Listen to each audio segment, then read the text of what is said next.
Welcome to Department of Collegiate and Technical Education and also Department of Mechanical Engineering.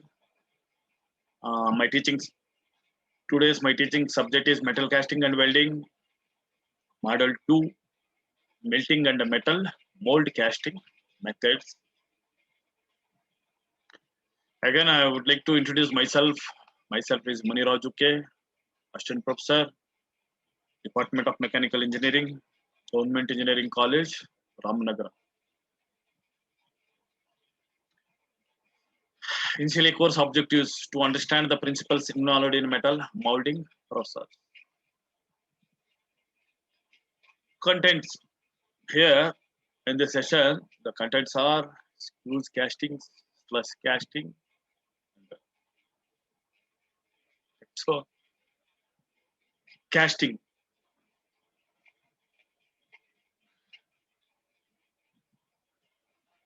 Screws casting. Screws casting. Screws forming or liquid metal forming is a combination of casting and forging process. It is a combination of casting and forging process. Are we going to do at a time casting and forging?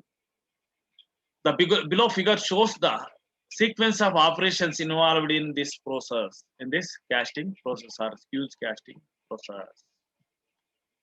The first one is there, top die, and the bottom die is there, cavity is there, lift pin has to lift the casting. So B, molten metal ladle, pouring the molten metal, and the C, so applying the pressure from the top die. Okay, molten metal is injected here, and solidified casting is taking out by forcing the left pin. So these are all the process diagrams. Fuse casting process. The process makes use of two dies, bottom die and top die.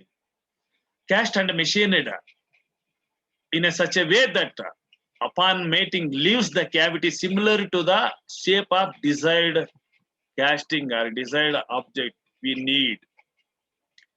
The bottom die is preheated around 200 to 250 centigrade with the help of torch and sprayed by a water-based graphite lubricant to facilitate easy removal of casting after solidification. A measured quantity of molten metal is poured into the bottom die as shown in the diagram. As the metal starts solidified, the pressure is applied to the top die, causing it to move rapidly towards the bottom die. This causes the molten metal to get squeezed and fill the mold cavity. The squeezing pressure is applied until solidification is completed. The casting is ejected by operating the lift pin provided in the bottom die, and the die is made ready for next cycle. The screws casting is commonly used for casting aluminum and magnesium alloys. Cores can be used in this process to produce the holes.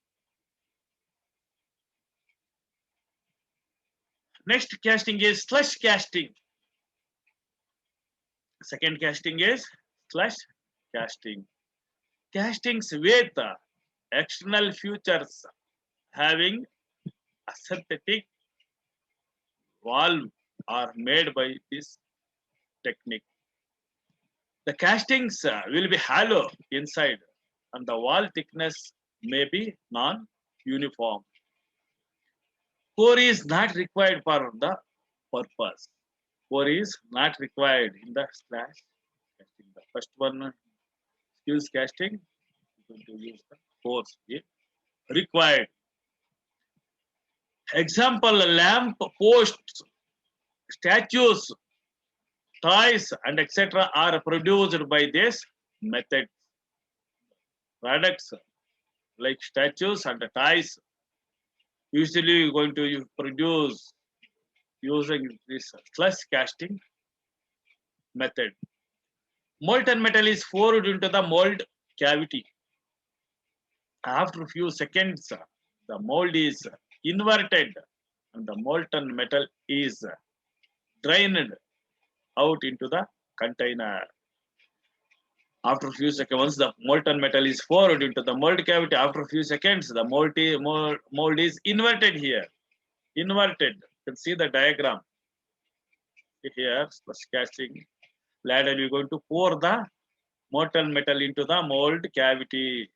So in first process, our first diagram, you can see, you can observe hinges there to disassemble or to remove. One half mold half, second mold half. Here, see, once the molten metal is poured, you're going to invert the entire mold unit. The dropping of molten metal is there. Okay, the shell, thin shell is attached to the walls of the mold. So hollow, this is hollow portion. Molten metal, once the molten metal is poured into the mold cavity or metal mold cavity, after a few seconds of time interval, the mold is inverted and the molten metal is drained out into the container. Container is external to collect the molten metal. A thin layer of solidified metal is formed on the walls of the mold. As I told when I was explaining diagram, a thin layer which is attached to the walls of the mold cavity.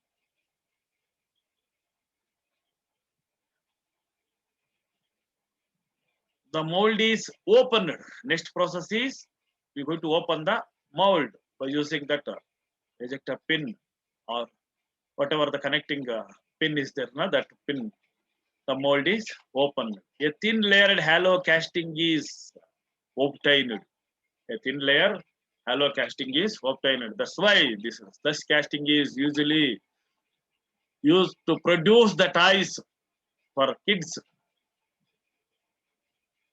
This process is mainly used to produce the toys. Okay, we can see the market or you can see the homes, many toys available for kids. And it is fast also. Easy and fast casting process. Almost all toys are produced by using castings only because of the cost effective for less cost. Okay, we cannot use for the machining or metal removal process to produce the toys. So using this slush casting, we're going to produce these toys, products like toys by using this slush casting. So next last one or third one is we can see the diagrams. Once again we can observe the diagrams slush casting. A simple and easy process. A thick hollow casting you can produce here. Usually statues, toys, and simple products you can produce by using slush casting.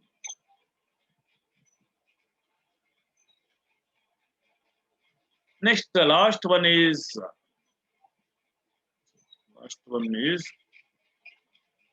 Pixo casting process. Pixo casting process. So you can see the diagram here. Pixo casting diagram. Okay, this is a semi-solid metal.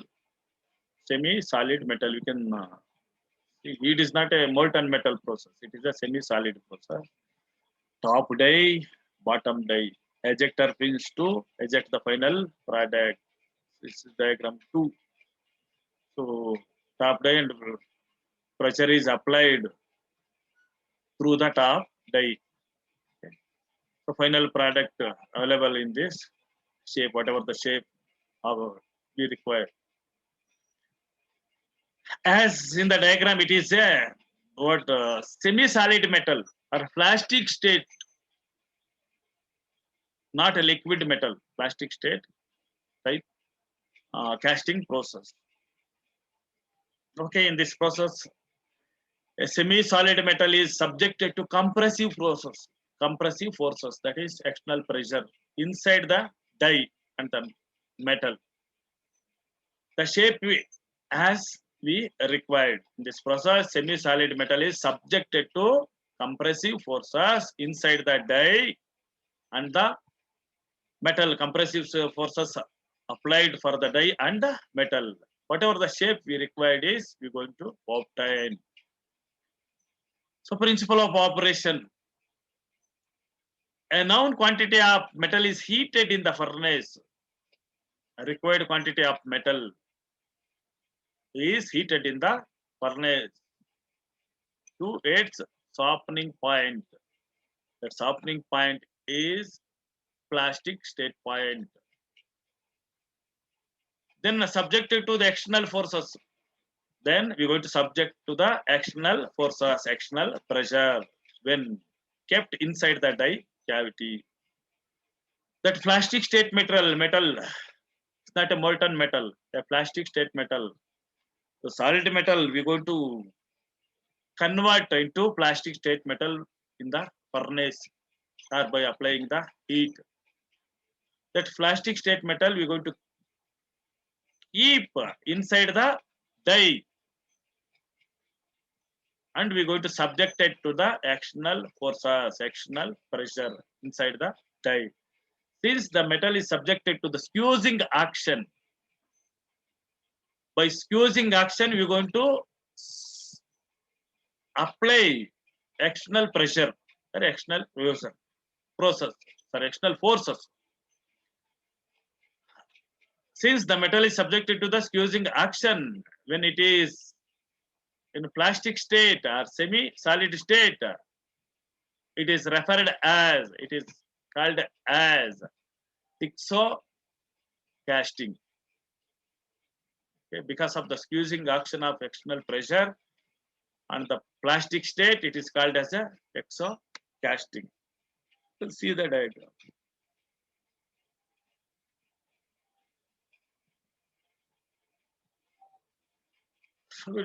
We'll see that in detail the Tixo casting process. The metal pieces are kept in the furnace. The metal pieces, solid metal pieces are kept in the furnace and maintained a known quantity or known amount of temperature.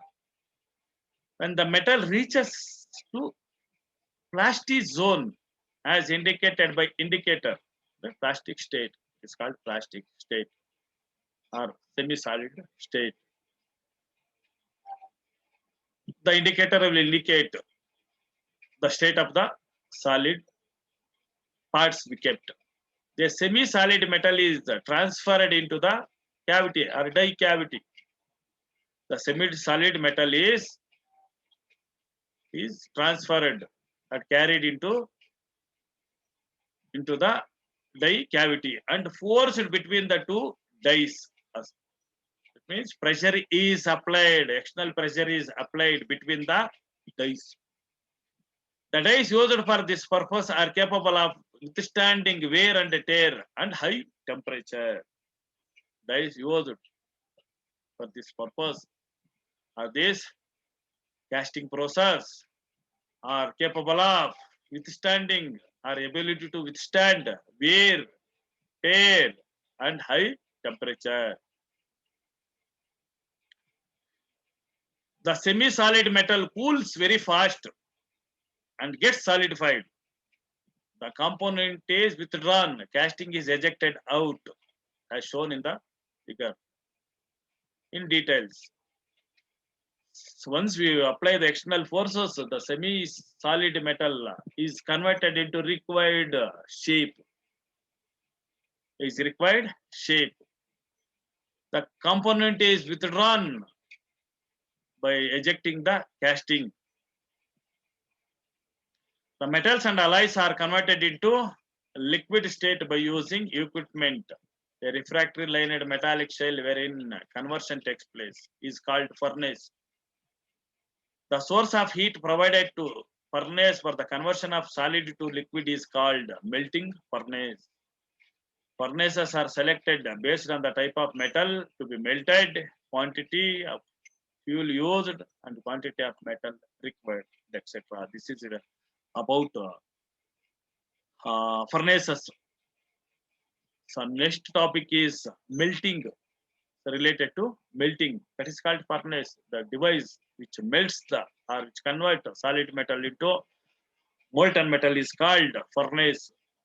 Okay, next topic is our next session is related to conversion of liquid metal into molten metal, or it is the device which converts liquid solid metal into molten metal. That is called furnace. Next topic on the melting furnace. So session 3 is also finished.